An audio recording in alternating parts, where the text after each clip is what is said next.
Alright, so we have Jinhsi. You already know the deal. We are going from front, side, and back, looking at the overall and then going into the details. Now, from the front, you have her little earrings, which I think are white jade. You can see very well that she is dragon themed, which makes sense for the story. A lot of patterns, waves again, as WutheringWaves. Oh my god, game name drop.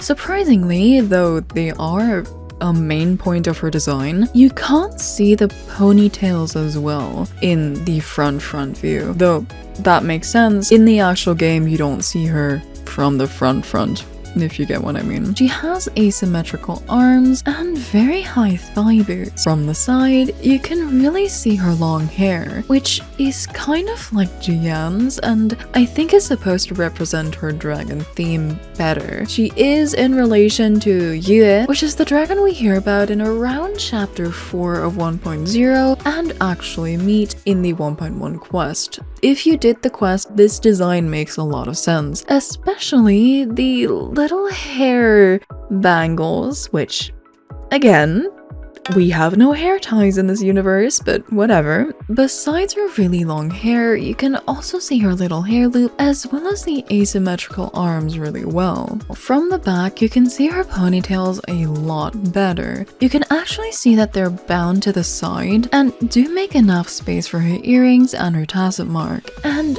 something I didn't even notice in-game until I opened the model earlier, which is her dirty clothes? We will get onto this later, but I genuinely did not notice this in-game, which is kind of embarrassing. I think I might need glasses. Looking at her face, I actually cut up the model's materials already, and weirdly enough, compared to the other models, she isn't cut up into up and down, but instead into skirt and down. Which, that is cursed as hell, but it does mean that this is a dress. Besides that, the model artist decided that her hair and her bangs needed to be separate. To be honest though, you could play tic-tac-toe on that. Besides that, we also have the eye. That is cursed as hell. But enough of the Jinhsi slander. Actually looking at her face, the first thing I noticed was her mole. Now, from what I've seen in other games I've played, character designers usually don't like to put anything onto their characters' faces. May it be a scar, a band-aid, or literally anything that could make the face blemished. I think it's really cool that Wuwa actually does this. Not only does she have a mole here, which in China I think has a special meaning. I might have to look that up and flash it on screen what it means, but other characters like Jian also have scales on their face. It does add a lot to the character, and I do really praise them for that. Despite being majorly white in her color palette, I do think it works, mainly because she has accent colors and they paid really good attention to making her eyelashes and eyes stand out. They could have just gone with like normal lashes, but personally I think that would have clashed.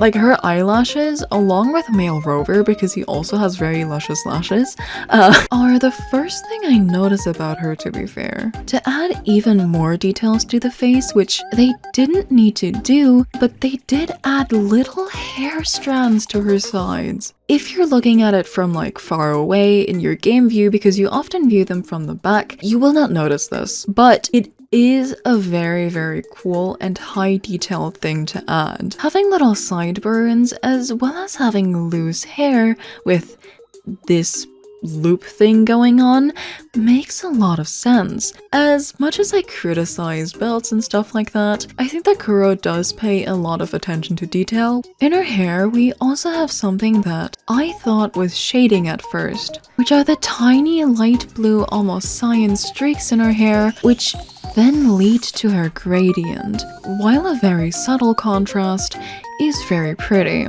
To hold her loop together, she has another 3-leaf clover pin in her hair, as well as a piece of cloth. If you watched my Sunhwa dissection, you'd know that Sunhwa has a similar looking cloth on her design as well. This is the actual thing wrapped around her loop. I don't think the 3-leaf clover is really doing anything besides being a pin, and this little bow thing is actually holding it together. Going a bit closer into her hair, I think Kuro did a really good job on this. It is loose.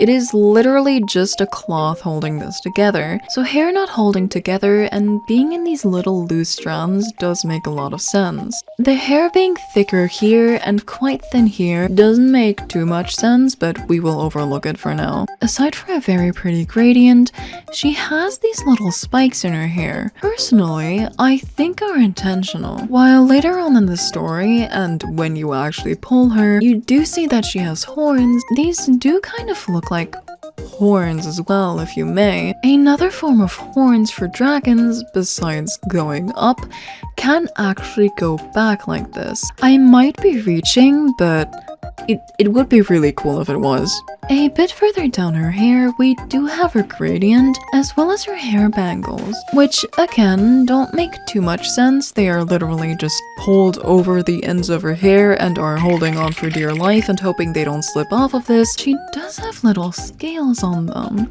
which I think is a really cool detail. Having turned her back around, it's time to focus on the neck area. Again, you can see the same clover pattern she has literally everywhere on her neck, as her earrings, her hair accessories, and another button. Regardless, she has what seems to be a guard that goes all the way over her shoulder. The neck and the actual shoulder parts are thinner than what is on the middle of them. This one, for example, is double layered, while this one only has one layer, and this one is secured by a sash. And while it looks like there's no real security for this one because the gold part just seems to be part of her A-line dress, it might just be a one-piece protection. Attached to this is more fabric, which we'll get to later, as well as being secured over straps, as well as on the back. In the back, this thing separates a bit, as well as being connected by a gold chain, which some people might think covers up the tacit mark, but to me it kind of just adorns it. Aside from her A-line dress, she does have the weird belt corset thing again, which a lot of the characters in Jinhsi seem to have. Not only does she have a one-piece A-line dress, but it also gives her a lot of good wakipai. A lot of good side boob. I don't know if I'm allowed to say that. Okay, let me separate the arms. Oh god, headless Jinhsi. As I've mentioned before, her model is separated really weirdly. You're just going to have to deal with headless Jinhsi for a second. Starting off with her right arm, or well for us left, she does have a half sleeve connected to her neck guard. I say half sleeve because not only is it cut up here, but also up here, which doesn't make too much sense, but we will ignore it. It is in fact only connected to this neck guard. It doesn't really seem to have its own strap, and also isn't connected to the arm rings she has. A bit further down, she has an interesting bracelet. Personally, this just looks like a hospital tag to me. I don't know if it's some sort of like identification thing. On the rest of her hand, she has a hand garter. It doesn't really have any use, I don't think, and is literally just a flimsy piece of fabric. Ignoring that though, she does have really pretty nails. I do really like these. These are very cute. I think they fit her very well. The other arm has much of the same. While this isn't connected to the guard, it is only slightly connected to the arm ring, if you can even call this connected. It sticks up and has a really long sleeve, so I don't know how this is holding on without flopping over. I mean, to be fair, it is a bit thicker, but this still wouldn't hold up. A bit further down, she does wear 3 rings, which I'm not too sure, but I do think this is just jade. Moving on to the hip area, we do have what the game defines a skirt. Now, I don't know if this is necessarily one. It does look a lot more like a jacket that was just cut off. instead of a skirt, but since the game calls it that, we will just leave it at that, I think. Going along well with her A-line dress, I do think this is one of the prettier outfits we've seen so far. It really has a lot of detail and pattern. Not only does this have like little soft plush sticking out, but we do have the clover pattern again, and a lot, and I mean really a lot, of like crisscross, wave, more writing, metal, I think? I don't know what this is. And this thing. This is literally amazing.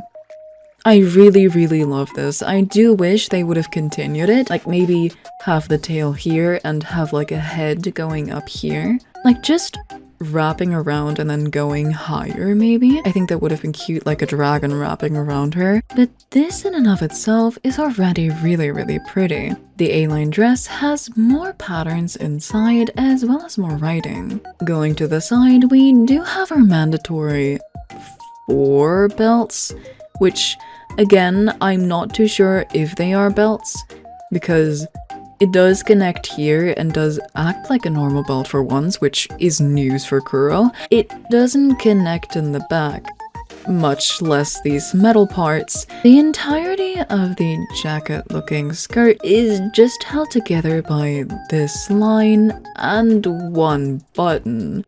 I'm sure she's making that work. I pray that this is the thing meant to be holding it up. Going around to the back, we do have what I wanted to talk about earlier. Not only does this green thing have really, really pretty gold accent, but there's something that I didn't notice in game, and that is the dirt on this. It does look more like ink than anything. I don't know if this is intentional. It is mirrored, so it might be. I don't know why she's not getting this cleaned or just getting a new thing. It might hold sentimental value. I'm not too sure. But hey, at least we know now that our magistrate girlie does run around in dirty clothes. Going a tad further down, we have what I praised Kuro for earlier, the second mole, which the fandom went absolutely batshit over. I don't really know what this mole placement means, but it is very hot. Thank you, Kuro.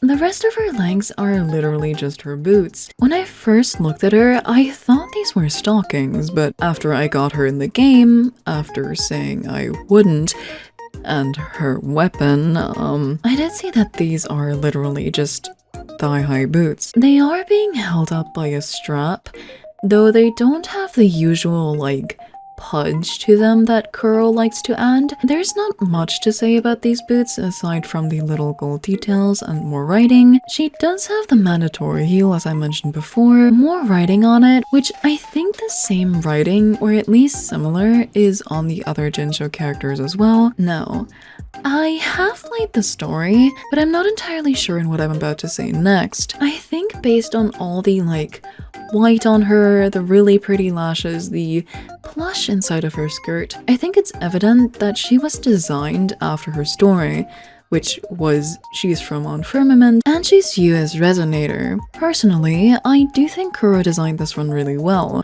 While we do have a lot of side boob again, I think I'm kind of growing resilient to whatever things Kuro likes. Overall, I do like a lot of the cute little details. The only thing I do wish they continued is the dragon sash.